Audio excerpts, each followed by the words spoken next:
هنعمل بقى حاجة حلوة ومش مكلفة وسهلة جدا وشوية صغيرين بس كده هتعملي منها كمية كبيرة.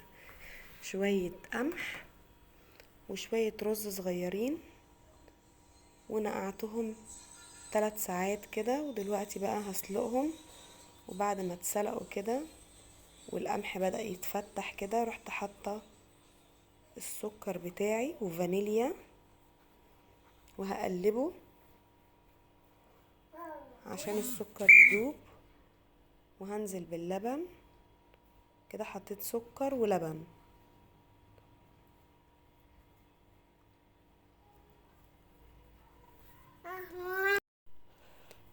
هنزل بقى بكيس الفانيليا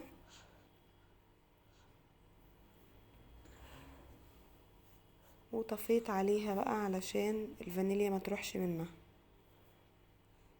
سهلة جدا ومش مكلفة وتنفع فطار غدا عشاء، تنفع تحلية ومغذية جدا.